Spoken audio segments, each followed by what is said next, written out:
오늘도 이 시간에 주일에 나와 하나님을 의지하고 또 하나님 앞에 예배한 여러분들에게 하나님의 놀라운 은혜와 복이 있기를 주님의 이름으로 간절히 축원합니다. 오늘 요한복음의 말씀을 보면서 그 앞에 있는 17장은 넘어갔습니다. 왜냐하면 그 17장은 예수님의 대제사장적인 기도입니다.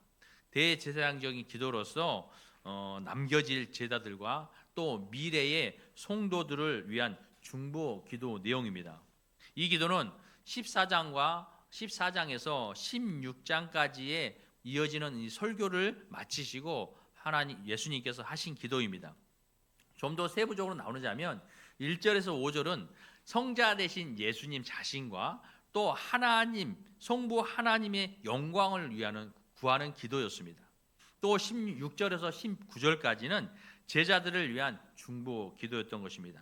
또 마지막 20절에서 26절은 미래의 모든 성도들을 위한 중보 기도입니다. 그래서 17장은 여러분들이 한번 읽어보시면 예수님께서 그 기도한 내용을 통해서 은혜가 되실 줄 믿습니다. 그러므로 여러분들이 17장을 한 번씩 읽어보시길 바랍니다. 그래서 오늘은 17장을 이제 뛰어넘어서 18장의 내용을 가지고 여러분과 말씀을 나누고자 합니다. 요한복음 18장부터 이제 남은 21장까지는 예수님이 체포당하시고 또 신문당하시고 십자가에 달려 죽으시고 부활하셔서 승천하시는 예수님의 구속 사역을 온전히 이루는 과정을 우리에게 기록하고 있습니다.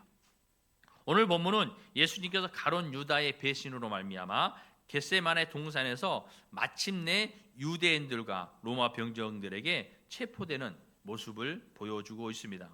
그런데 우리가 여기서 좀 더 주목해야 할 사실은 공관복음. 여러분, 공관복음이라는 것은 마태, 마가, 누가 복음을 이야기하고 있습니다. 이 공관복음에서는 예수님께서 잡히시기 전에 겟세마네 동산에서 그 고뇌하며 기도하던 이 모습이 기록되어 있습니다. 그런데 요한복음에서는 그 사건을 기록하지 아니하고 곧바로 예수님 체포되시는 그 사건을 기록하고 있다는 것입니다. 이것은 아마도 요한이 예수님의 신성과 위엄을 강조하기 위해서 의도적으로 기록을 했다는 거예요. 가장 특이한 점은 공관복음이 희생의 제물로 어린 양으로 묵묵히 십자가를 짊어지고 가는 예수님의 어떠한 연약한 인성적인 면을 강조했다면 요한복음은 하나님의 뜻을 이루기 위한 구원자로서 자기 스스로 당당하게 죽음을 맞이하는 성자 예수님에게 초점을 맞추고 있었다는 것입니다. 이것은 예수님의 죽음이 인간에 의한 패배적인 죽음이 아니라 자기 백성을 구원하기 위한 메시아의 영광스러운 최후의 승리의 죽음이었다는 것을 요한은 강조하기 위한 것이라는 것입니다. 이러한 사실은 본문에서 예수님의 행동을 보면 우리는 분명히 알 수가 있습니다. 배반자 유다가 이미 알고 있는 그러한 겟세마네 동산으로 자신이 잡히시기 위하여 들어갔다는 것이죠. 또 자신을 잡으러 온 모든 사람들에게 자신이 예수라고 자신의 신분을 당당하게 나타내었다는 것입니다. 생각해 보세요. 예수님이 능력이 있습니다. 자신이 앞으로 되어야 할 모든 일들을 알고 있어요. 만약에 그것이 피하고 싶었다면 여러분 어떻게 했습니까? 피해도 되었을 거예요. 그러나 그 일을 이루기 위하여 하나님의 뜻을 이루기 위하여서 유다가 알고 있는 그대로 기드론 신의 반대편에 있는 겟세마네 동산으로 가셔서 또 모든 사람들이 자신을 잡으러 왔을 때 내가 그라고 그들에게 분명히 자신을 나타내었다는 것입니다. 이것은 예수님의 체포와 순환이 모든 사람을 구원하기 위한 그분의 자발적인 선택의 결과였음을 분명하게 우리에게 보여주고 있는 것입니다. 주님은 하나님의 때를 거부하거나 회피하지 않고 온전히 순종으로 희생의 본을 우리에게 보여주셨습니다. 예수님께서는 십자가를 두려워하지 않고 담대하게 받아들였다는 것입니다. 그의 순종은 하나님의 뜻을 이루기 위함이라는 것이죠. 하나님께서 보내신 예수 그리스도를 이 땅에 보내신 뜻이 있습니다. 그 뜻을 이루기 위하여 그의 모든 상황과 환경을 이겨낸 거죠. 두려움을 이겨내고 그 뜻을 이루기 위하여 당당하게 그것을 이루셨다는 것입니다. 우리에게도 이런 십자가가 있습니다. 그 십자가가 물질이 될 수 있고 또 자녀가 될 수 있고 가정과 직장이 될 수 있습니다. 이 십자가 앞에 두려워하는 사람이 있는가 하면 이 십자가를 기쁨으로 받는 사람도 있습니다. 오늘 말씀의 제목이 십자가를 지는 것을 두려워하지 맙시다 라고 정했습니다. 여기 계신 모든 분들은 자신의 십자가를 두려워하지 말고 담대히 질 수 있는 분들이 되시길 바랍니다. 오늘 예수님의 십자가를 나의 십자가로 생각하면서 말씀을 나눠주고자 합니다. 십자가는 그 누구도 예외가 없다는 것입니다. 마태복음 16장 24절 말씀에 보면 이에 예수께서 제자들에게 이르시되 누구든지 나를 따라오려거든 자기를 부인하고 자기 십자가를 지고 나를 따를 것이니라 라고 말씀하고 있습니다. 예수님께서는 누구든지라고 말씀하고 있어요. 뭐냐면 예수 그리스도를 믿는 자들은 누구든지 그 십자가를 져야 된다는 것입니다. 여기서 말하는 자기 십자가는 단순히 우리가 살아가면서 어떤 힘든 삶이나 질병 같은 일반적인 고난이 아니라는 것입니다. 이것은 무엇이냐면 그리스도를 따르기 위하여 기꺼이 감당해야 할 희생과 순종의 무게라는 거예요. 그러니까 내 십자가란 무엇입니까? 내가 살아가는데 내가 몸이 힘들고 내 가정이 힘들고 내가 어떤 물질적인 거 힘들고 이런 힘드는 십자가가 아니라 예수 그리스도를 따르기 위하여 감내해야 할 그 순종의 무게라는 것이죠. 그러니까 내가 예수님을 따르기 위해서는 내 환경을 이겨야 된다는 거예요. 그것이 십자가인 것이죠. 여러분, 물질이 필요한 사람들은 그 물질에 내 마음을 쏟아서 그 물질만을 이루기 위해서 쫓아갑니다. 그러다 보니까 하나님의 말씀을 잃어버리고 또 하나님의 뜻을 잃어버리는 삶을 살고 있다는 것이죠. 나에게 맡겨진 사명을 감당하기 위하여 내게 주어진 환경을 이기고 십자가를 져야 하는 그러한 것을 이야기하고 있는 것이죠.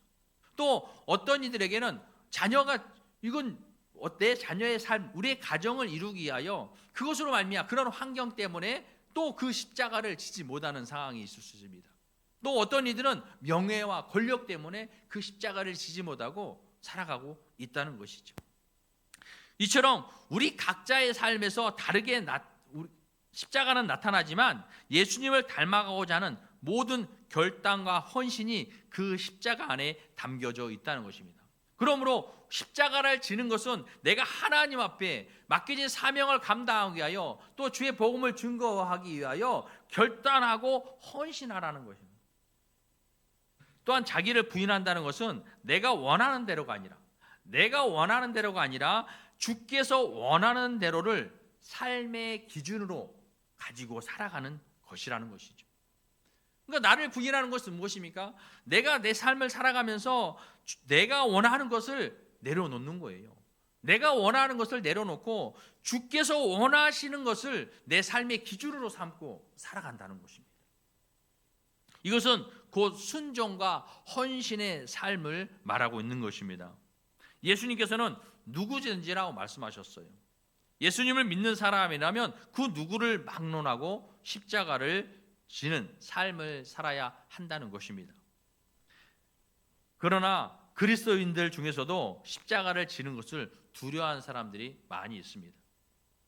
우리는 오늘 말씀에서 십자가의 길을 가는 예수님의 당당함을 보아야 합니다. 예수님께서는 마치 이날을 기다렸다는 듯이 그 십자가의 길을 가셨다는 것입니다. 똑바로 서서 자신을 잡으러 다가오는 무리들을 만나셨다는 겁니다.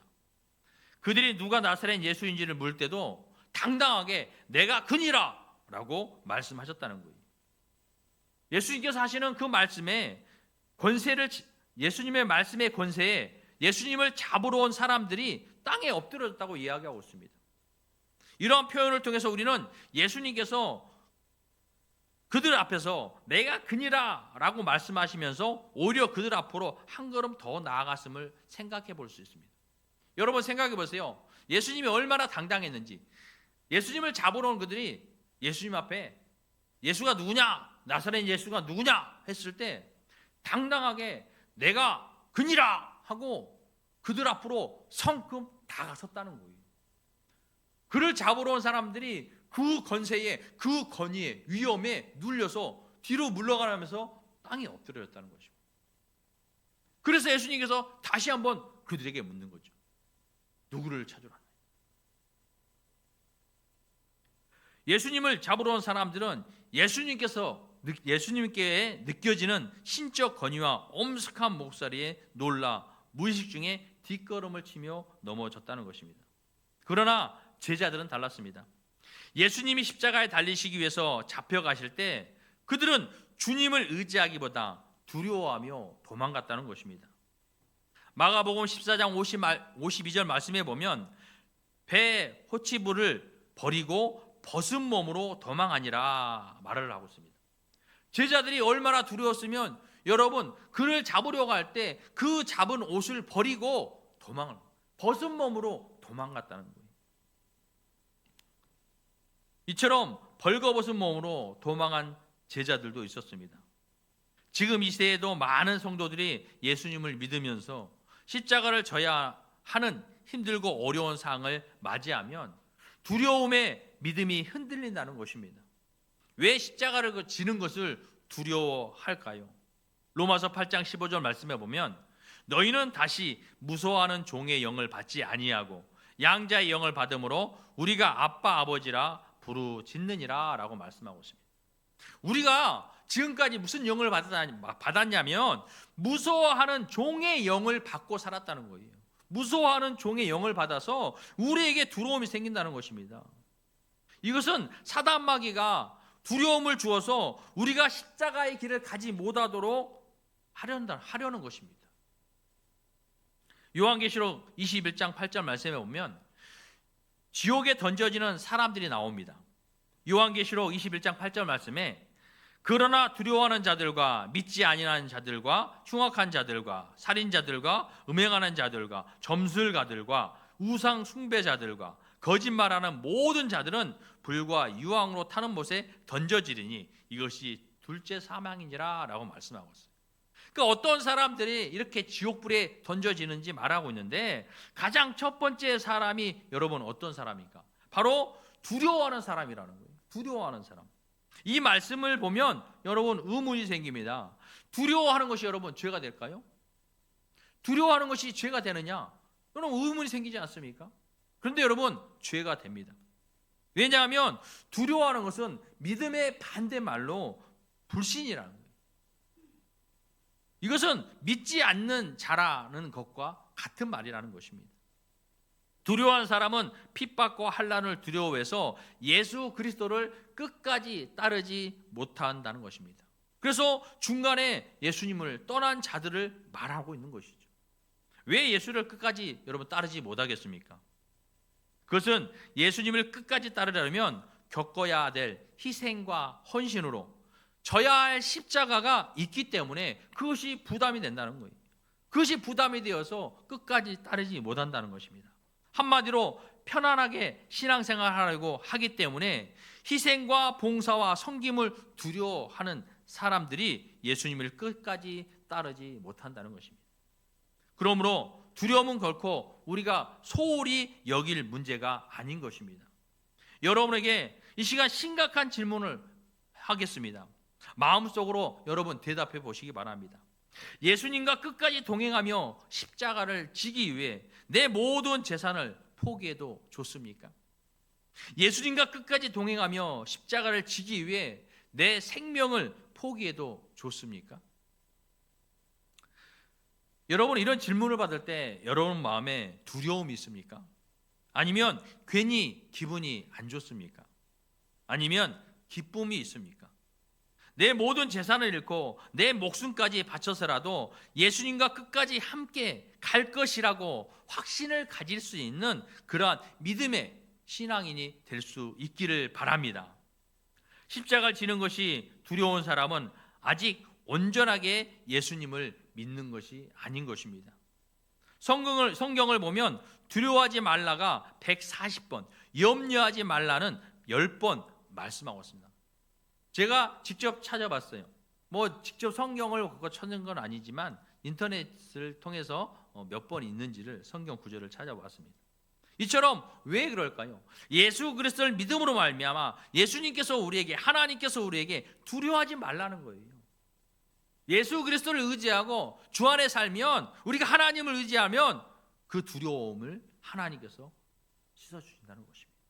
그래서 우리에게 두려워하지 말라를 140번이나 이야기하고 있다는 것입니다. 염려하지 말라를 10번을 말씀하고 있습니다. 여러분, 우리가 예수님을 확신하고 믿는다면 그 두려움과 염려가 사라질 줄 믿습니다. 사랑하는 성도 여러분, 여러분을 믿음으로 두려움에서 벗어나길 바랍니다. 십자가의 길에서 하나님의 능력을 경험하는 사람들은 두려워하지 않습니다. 고린도전서 1장 18절 말씀에 십자가의 도가 멸망하는 자들에게는 미련한 것이요 구원을 받는 우리에게는 하나님의 능력이 됨이라 라고 말씀하고 있습니다. 십자가의 길은 믿음이 있는 자에게는 하나님의 능력이 된다는 거예요. 디모데후서 1장 7절 말씀에 하나님이 우리에게 주시는 것은 두려워하는 마음이 아니요 오직 능력과 사랑과 절제하는 마음이니 라고 말씀하고 있습니다. 여러분 명심하시기 바랍니다.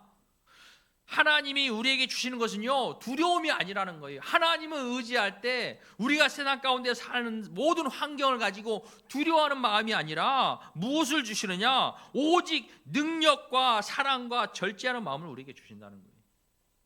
앞에서 드렸던 로마서 8장 15절 말씀에서 말하는 다시는 무소하는 종의 영을 받지 말고 여러분 오직 하나님이 주시는 능력과 사랑과 절제하는 마음을 가지고 주님을 끝까지 따르는 삶을 살 수 있기 바랍니다. 두려움은 끝까지 주님을 따르지 못하도록 만들고 있습니다. 하나님께서 우리에게 아무리 생명과 복을 받는 길을 열어 놓았다 하실지라도 십자가의 길이 두려운 사람은 그 길을 가지 못하고 사람의 방법으로 세상을 따라 살게 된다는 것입니다. 하나님을 의지하고 하나님의 방법을 통해서 하나님의 강구해야 되는데 내 생각과 내 방법으로 내 경험으로 그것을 해결하려고 한다는 것입니다. 여러분 십자가의 길은 생명의 길입니다. 왜냐하면 예수님이 생명이시기 때문입니다. 십자가의 길을 외면하는 것은 예수님을 외면하는 것입니다. 예수님을 떠나는 것입니다. 그렇다면 여러분 우리는 어떻게 하면 이 두려움을 해결할 수 있을까요? 두려움은 하나님께서 우리에게 성령님을 보내주셔서 해결해 주셨습니다.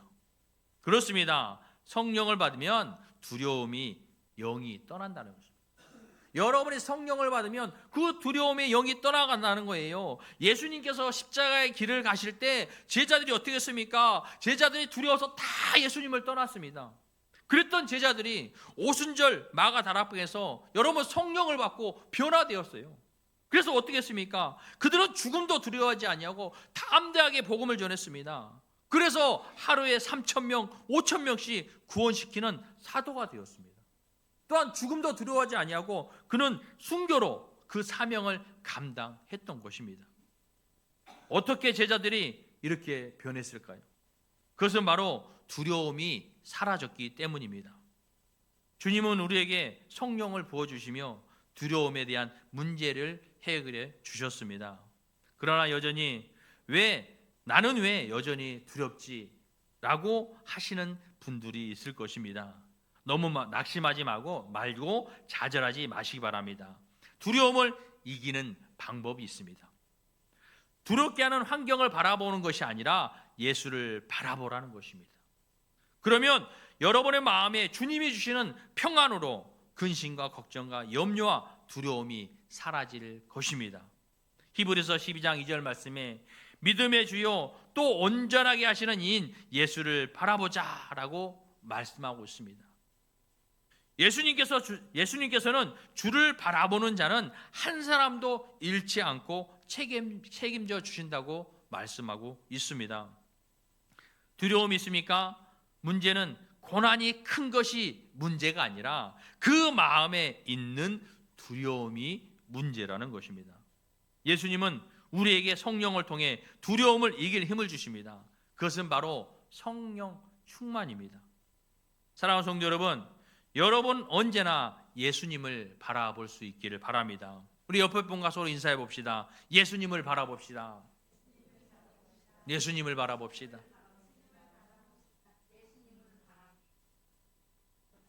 여러분의 어떤 환경과 어려움 속에서도 두려워하지 마시고 예수님을 바라볼 수 있기 바랍니다. 여러분의 마음에 성령을 부어주시기를 기도하시기 바랍니다. 주님께서 여러분을 지켜주심으로 아무것도 두려워하지 말고 십자가를 기쁘게 지고 주를 따르는 복된 삶을 사시길 주님의 이름으로 간절히 축원합니다. 기도하겠습니다.